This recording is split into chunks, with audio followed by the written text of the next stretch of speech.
Frères et sœurs, bonsoir. C'est toujours une joie renouvelée de se retrouver pour partager un instant la parole du Seigneur. En espérant que vous allez bien et que nous aurons bientôt le bonheur de se revoir dans la maison de notre Dieu. Le sujet que je voudrais aborder ce soir, c'est le thème retrouver le chemin de l'Église. Après 4 mois d'empêchement d'aller à l'Église, être privé de la communion fraternelle, il y a eu un profond désir qui s'est fait ressentir dans le cœur de beaucoup d'entre nous. C'était de se retrouver réunis dans la maison de Dieu pour célébrer d'un même cœur le Seigneur, pour retrouver cette communion fraternelle, mais être là à nouveau sous l'onction, sous la bénédiction de notre Dieu. Parce que c'est dans la maison de Dieu que se fait ressentir la présence du Seigneur. Quelle joie alors a rempli le cœur des chrétiens quand on leur a dit « Dimanche, vous pourrez venir à l'église, vous pourrez venir dans la maison de Dieu ». Après tant de mois d'attente, les chrétiens ont éprouvé une joie sincère en réalisant le privilège de se retrouver dans l'unité du corps de Christ. Dans le psaume 122, au verset 1er, le psaume de David, il dit « Je suis dans la joie quand on me dit « Allons à la maison de l'Éternel ». Et je peux vous assurer que le retour dans la maison de Dieu a été un sujet d'une grande joie pour ceux qui sont revenus ce 19 juillet dans la maison de Dieu. C'était également éprouvé pour ceux qui sont venus dimanche dernier dans la maison du Seigneur.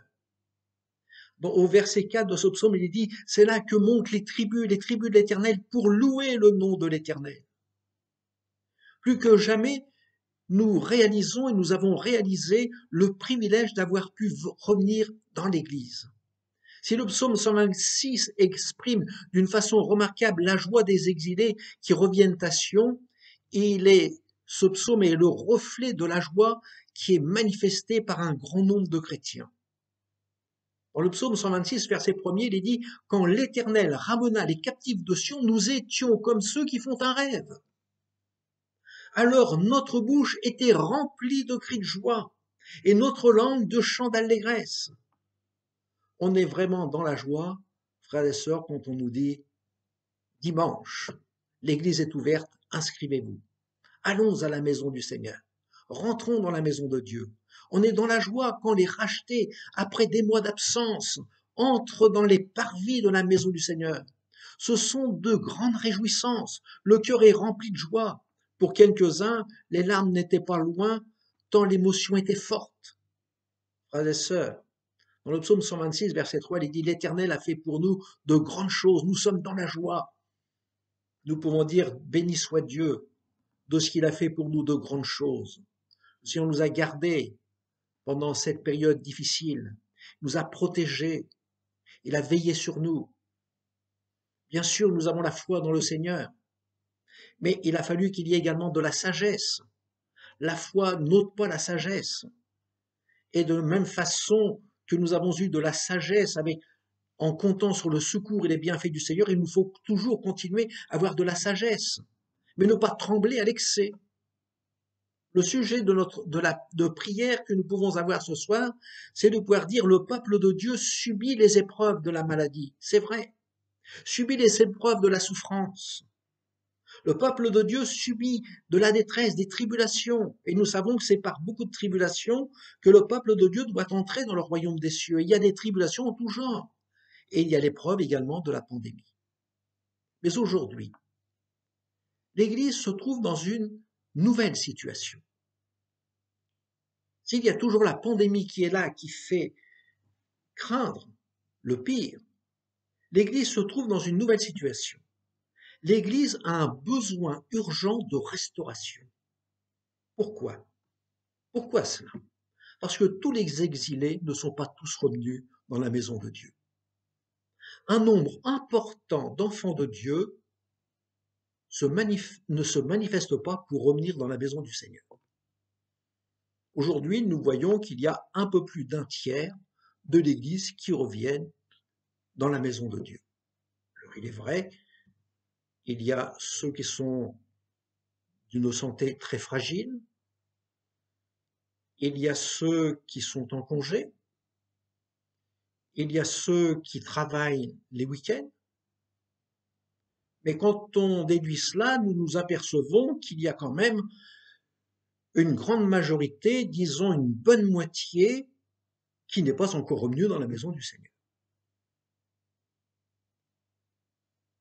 D'où notre prière avec le psalmisme.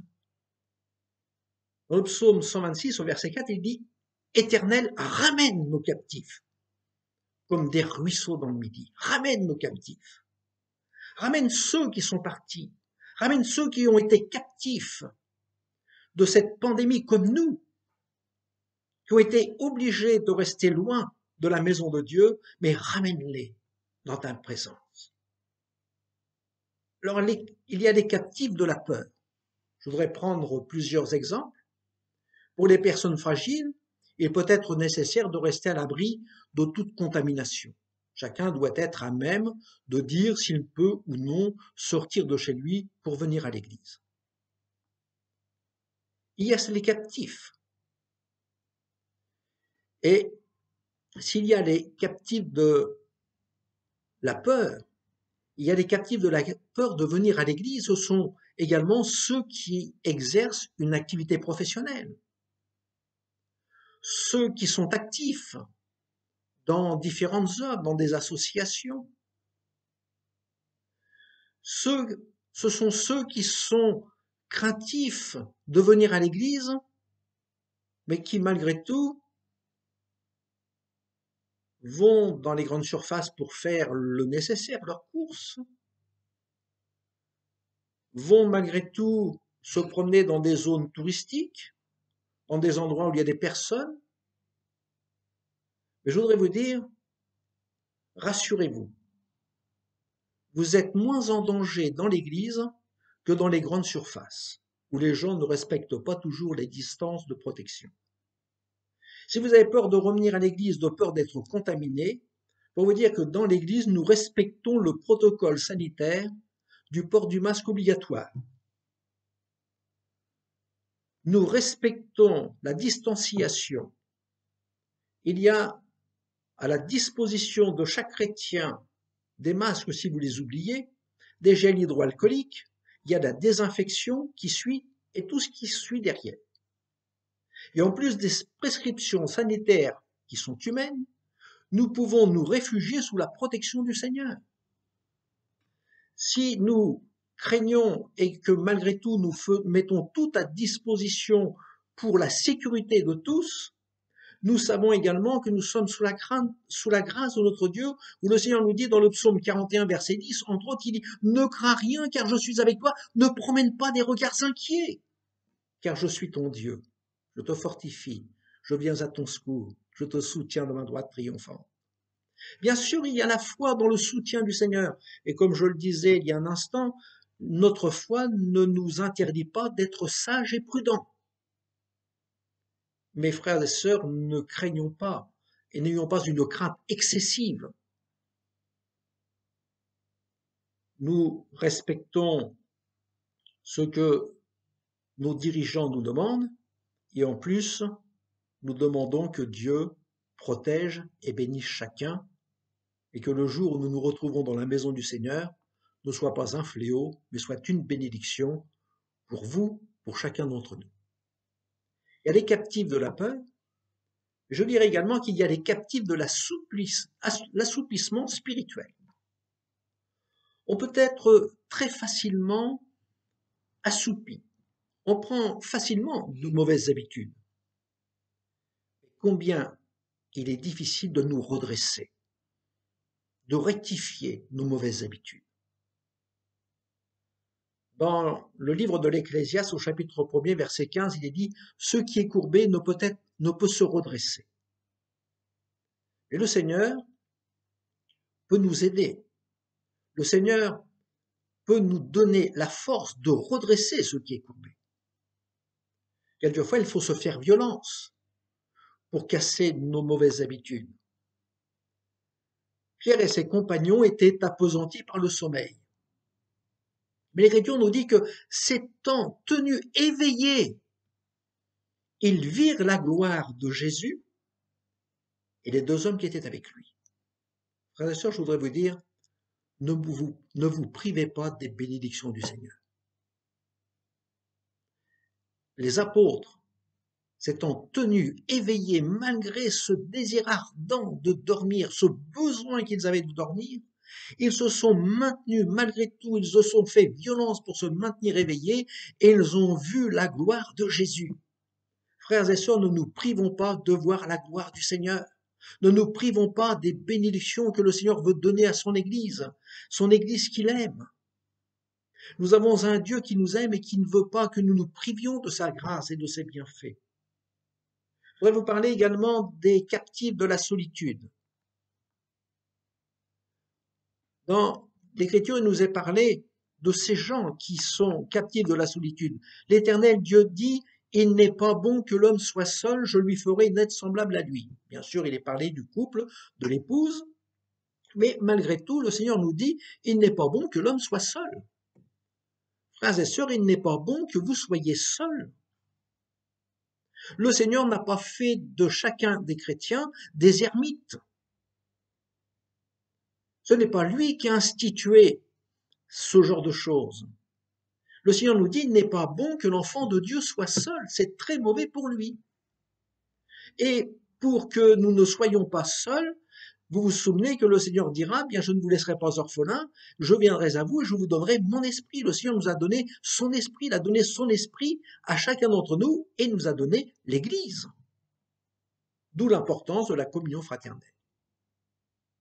Dans le psaume 133, verset 1er, il est dit « Oh, qu'il est agréable, qu'il est doux pour des frères de demeurer ensemble. » C'est très agréable de se revoir après de longs mois d'absence.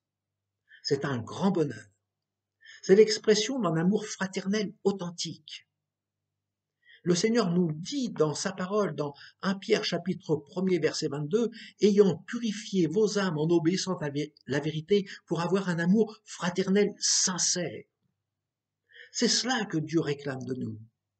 Ce n'est pas le tout de nous dire « je vous aime », mais l'amour fraternel sincère, c'est d'avoir du bonheur de se retrouver ensemble, de se revoir.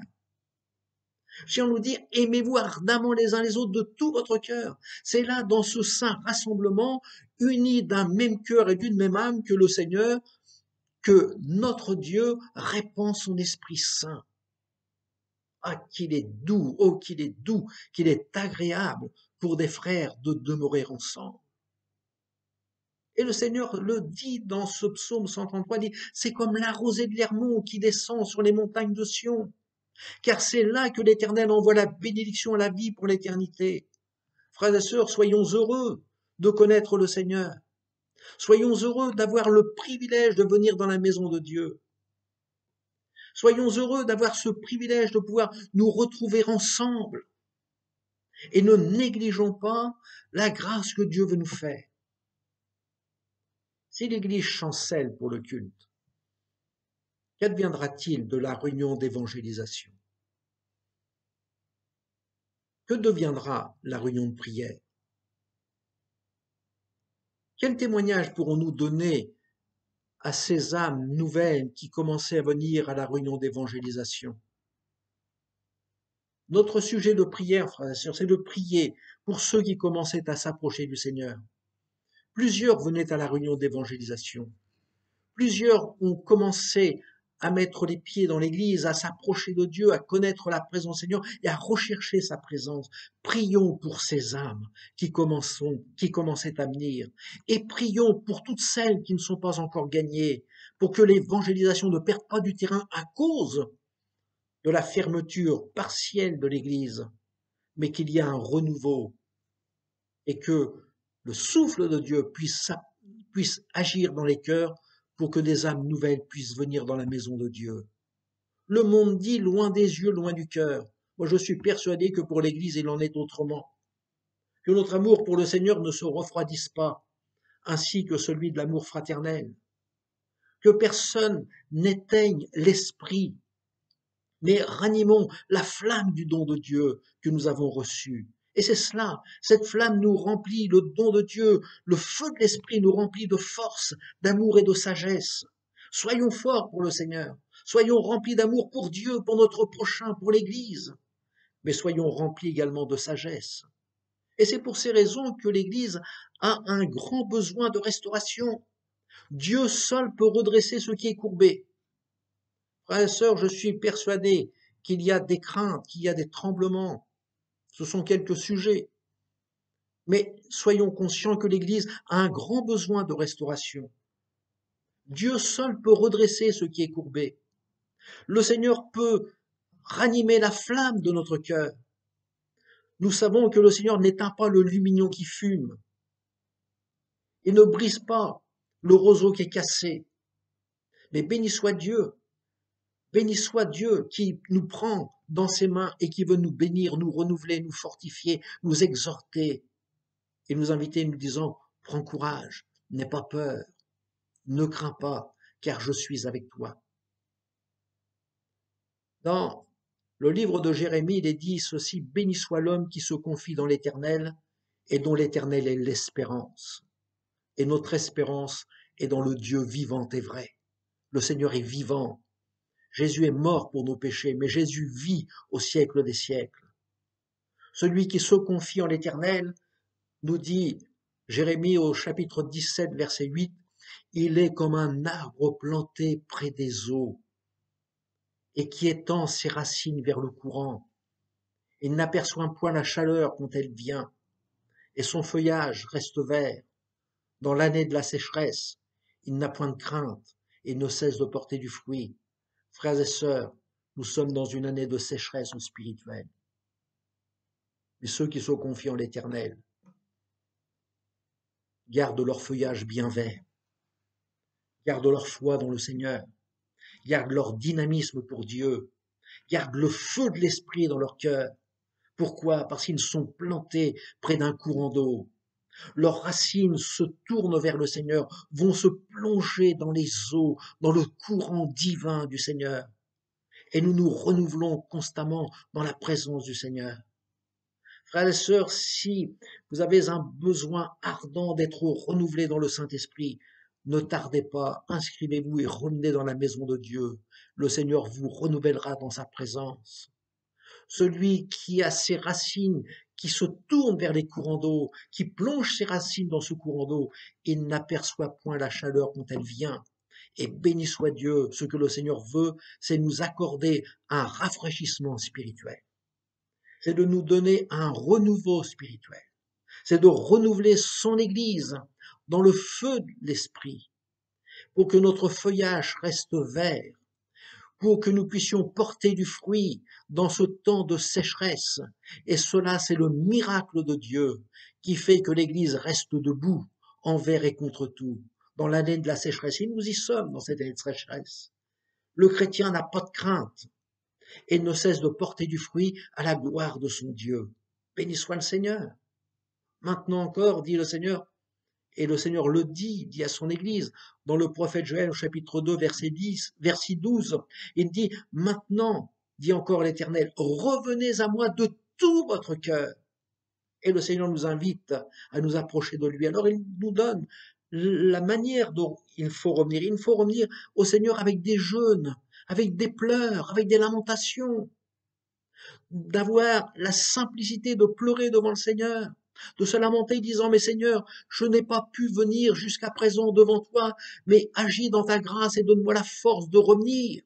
Donne-moi la possibilité de revenir dans ta maison pour que je puisse célébrer les louanges de mon Dieu.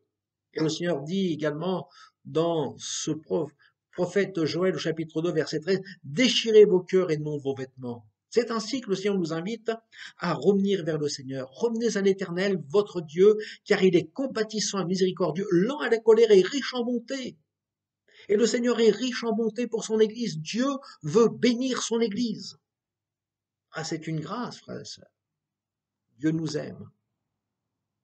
Alors, dans l'Écriture, il nous est dit, assemblez le peuple de Dieu et formez une sainte réunion. Joël chapitre 2, verset 16. Assemblez le peuple, formez une sainte réunion. C'est à cela que le Seigneur nous invite.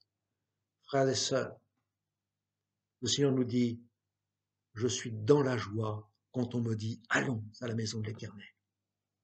Je voudrais que vous puissiez partager cette joie avec l'Église, là où Dieu vous a placé. Que vous puissiez être heureux de retrouver le chemin de l'Église après ces 4 mois d'empêchement d'aller dans l'Église, après avoir été privé de la communion fraternelle, que vous ayez ce profond désir de ressentir dans votre cœur le désir ardent de retrouver cette communion, ce bonheur des exilés, pour que vous puissiez avoir un cœur rempli de joie, le cœur des chrétiens qui est rempli de joie, de pouvoir dire dimanche, je m'inscris pour venir dans la maison de Dieu. Frères et sœurs, je voudrais vous dire, il y a autour de nous, autour de vous, des chrétiens qui n'ont pas le privilège que certains ont. Certains n'ont pas du tout d'Internet, n'ont aucun moyen d'écouter le message de la parole de Dieu. Et certains sont dans la souffrance, dans la détresse. Ils me disent, ça nous manque. Frères et sœurs, nous avons l'Internet, nous avons les vidéos qui sont à notre disposition, nous avons les enregistrements, nous avons les replays. Mais pensons à tous ceux qui n'ont rien et qui pleurent parce qu'ils ne peuvent pas venir dans la communion fraternelle dans l'Église. Nous qui avons la possibilité de retourner à l'Église, ne négligeons pas la grâce que Dieu nous fait. Soyons animés d'un zèle nouveau, ayons le bonheur de se revoir bientôt, que Dieu nous accorde sa grâce, sa bénédiction, qu'il bénisse chacun d'entre vous, qu'il bénisse vos familles, qu'il vous protège, qu'il vous garde de toute contamination, de toute pandémie. Mais pensons également à nos frères et sœurs qui sont éprouvés dans leur santé, qui ne peuvent venir au milieu de nous, mais pensons à tous nos frères et sœurs qui n'ont aucun moyen d'entendre le message de l'Évangile, et prions pour que Dieu leur fasse la grâce, que l'Église puisse s'ouvrir pour chacun d'eux. Amen. Que Dieu vous bénisse et qu'il nous accorde le bonheur de pouvoir tous se revoir bientôt. Que Dieu soit avec vous. Au revoir.